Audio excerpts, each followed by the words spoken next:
আসসালামু আলাইকুম, স্বাগতম জানাচ্ছি বিবিসি নিউজ আন্তর্জাতিক সংবাদে। শুরুতেই সংবাদ শিরোনাম, এরপর বিস্তারিত। ট্রাম্পের ডেডলাইন শেষ হলে যে 5 বিপজ্জনক পদক্ষেপ নিতে পারে ইরান। ইরানের মূল শক্তি আসলে কোন জায়গায়? হরমুজ অবরোধের সিদ্ধান্ত যৌক্তিক কিনা প্রশ্নের মুখে ট্রাম্প। ইসরায়েলের বিরুদ্ধে পদক্ষেপ নেওয়ার হুঁশিয়ারি এরডোগানের। দর্শক, এতক্ষণ শুনছিলেন সংবাদ শিরোনাম। এখন বিস্তারিত। আপনি যদি ইসরায়েলের ধ্বংস চান এবং মুসলিমদের পাশে থাকেন, তাহলে ভিডিওতে লাইক করে চ্যানেলটি অবশ্যই সাবস্ক্রাইব করে দিবেন এবং আপনার মূল্যবান মতামত অবশ্যই কমেন্টে লিখে জানিয়ে দিবেন। এখন বিস্তারিত। ট্রাম্পের ডেডলাইন শেষ হলে যে 5 বিপজ্জনক পদক্ষেপ নিতে পারে ইরান। ট্রাম্প মঙ্গলবার রাত 8টার মধ্যে ইরানকে হরমুজ প্রণালী খুলে দেওয়া বা চুক্তিতে আসার সময়সীমা দিয়েছেন। না হলে ইরানের অবকাঠামোতে বিধ্বংসী হামলার হুমকি দিয়েছেন তিনি। কিন্তু তেহরান নমনীয় হওয়ার কোনো ইঙ্গিতই দেয়নি। বিশেষজ্ঞরা বলছেন, সময়সীমা পেরিয়ে গেলে ইরান কোনো সাধারণ প্রতিরক্ষামূলক পদক্ষেপ নেবে না, যেমনটা আগেও তারা করেননি। তেহরানের কৌশল হল লেয়ার্ড এসিমেট্রি বা যুদ্ধের মূল্য এতটাই বাড়িয়ে দেওয়া যাতে বৈশ্বিক অর্থনীতি নিজেই ক্ষতিগ্রস্ত হয়।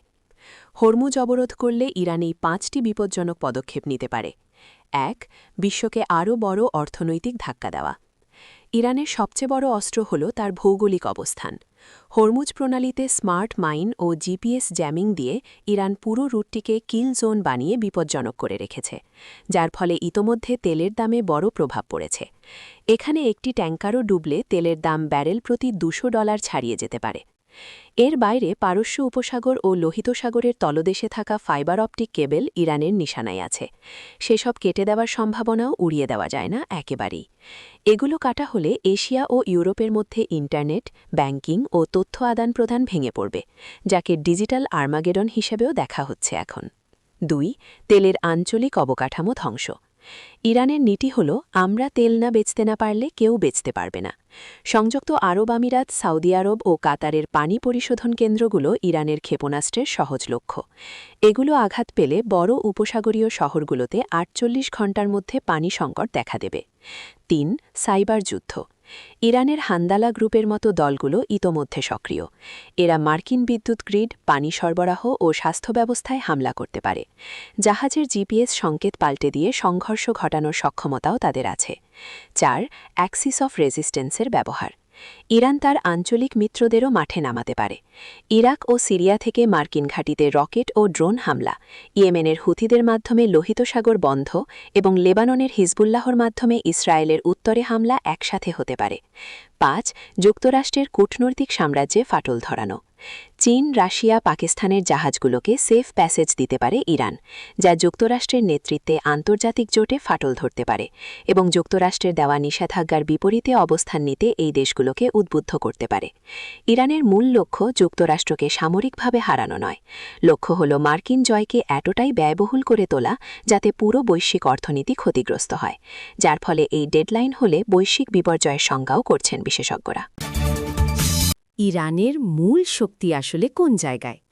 2 সপ্তাহের ভাঙ্গুর যুদ্ধবিরতি, বৈশ্বিক বাজারে অস্থিরতা এবং হরমুজ প্রণালীতে তেলবাহী জাহাজ আটকে থাকার মতো পরিস্থিতি মিলিয়ে ইরান যুক্তরাষ্ট্র সংঘাত নতুন এক কৌশলগত বাস্তবতার দিকে এগোচ্ছে বলে বিশ্লেষকরা মনে করছেন।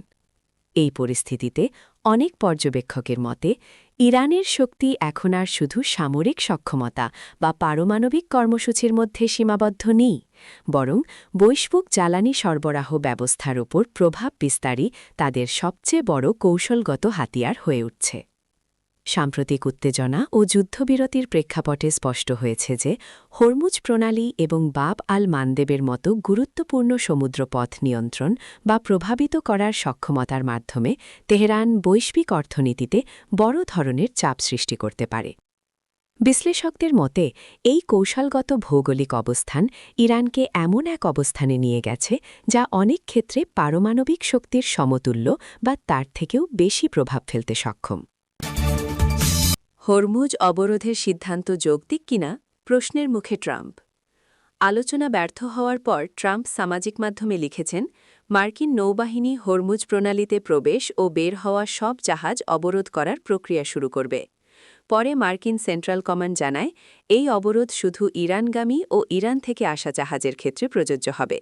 সোমবার ওয়াশিংটন সময় সকাল 10টা থেকে এটি কার্যকর হবে। ট্রাম্প আরও বলেছেন, ইরানকে অবৈধ টোল দিয়ে পার হওয়া জাহাজও আন্তর্জাতিক জলসীমায় থাকলেও আটকানো হবে। তিনি লিখেছেন, যে অবৈধ টোল দেবে সমুদ্রে তার নিরাপদ যাত্রা নেই। তবে এই অবরোধের বাস্তবিকতা কেমন তা নিয়ে প্রশ্ন উঠছে খোদ যুক্তরাষ্ট্রে। বিশেষজ্ঞরা বলছেন, অবরোধ একটি যুদ্ধের পদক্ষেপ এবং এটি কার্যকর রাখতে দীর্ঘমেয়াদে বিপুল সংখ্যক যুদ্ধজাহাজ দরকার। বাইডেন প্রশাসনের সাবেক পেন্টাগন কর্মকর্তা ডানা স্ট্রল বলেছেন, ট্রাম্প দ্রুত সমাধান চাইছেন। বাস্তবতা হল, এই অভিযান একা চালানো কঠিন এবং দীর্ঘমেয়াদে টেকসই নয়।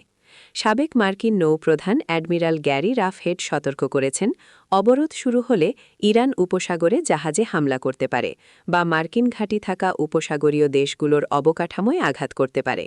তিনি বলেন, আমি সত্যি বিশ্বাস করি আমরা এটা শুরু করলে ইরান কোনো না কোনোভাবে প্রতিক্রিয়া দেখাবে। ইরানের বিপ্লবী রক্ষী বাহিনী আইআরজিসি ইতোমধ্যে হুঁশিয়ারি দিয়েছে। তারা বলেছে, কোনো সামরিক জাহাজ প্রণালীর কাছে এলে সেটাকে যুদ্ধবিরতির লঙ্ঘন হিসেবে বিবেচনা করা হবে এবং কঠোরভাবে মোকাবেলা করা হবে। ট্রাম্প রোববার স্বীকার করেছেন, মার্কিন মধ্যবর্তী নির্বাচন পর্যন্ত তেল ও গ্যাসের দাম বেশি থাকতে পারে। এই যুদ্ধ ইতোমধ্যে অজনপ্রিয় হয়ে উঠেছে এবং রিপাবলিকানরা কংগ্রেস হারানোর আশঙ্কায় আছে। ডেমোক্র্যাট সিনেটর মার্ক ওয়ার্নার প্রশ্ন তুলেছেন, ইরান যদি প্রণালীতে আরও মাইন পাতে বা ট্যাঙ্কারে বোমা হামলা চালায়, তাহলে এটা কিভাবে গ্যাসের দাম কমাবে? বিশেষজ্ঞ স্ট্রল বলেছেন, দীর্ঘমেয়াদে এই সংকটের সমাধান কূটনীতি ও আন্তর্জাতিক রাজনৈতিক সদিচ্ছার মাধ্যমেই করতে হবে। ইসরায়েলের বিরুদ্ধে পদক্ষেপ নেওয়ার হুঁশিয়ারি এরদোগানের। তুরস্কের প্রেসিডেন্ট রিসেপ তাইয়েব এরদোগান বলেছেন, লেবানন বা ইরানের উপর যে কোনো হামলাকে তুরস্কের ওপর হামলা হিসেবে বিবেচনা করা হবে। সেই সঙ্গে প্রয়োজনে ইসরায়েলের বিরুদ্ধেও পদক্ষেপ নেওয়া হতে পারে বলে সতর্ক করেন তিনি। মধ্যপ্রাচ্যের পরিস্থিতি ও চলমান উত্তেজনা নিয়ে কথা বলতে গিয়ে এরদোগান বলেন, মধ্যপ্রাচ্যে যুদ্ধের মতো পরিস্থিতি ক্রমেই ভয়াবহ হয়ে উঠছে, যা খুবই উদ্বেগজনক। তিনি সতর্ক করে বলেন, ইসরায়েলকে আগুন নিয়ে খেলা বন্ধ করতে হবে, নইলে কঠিন মূল্য দিতে হবে। পাশাপাশি তিনি শান্তির পথে বাধা না দেওয়ার আহ্বান জানান।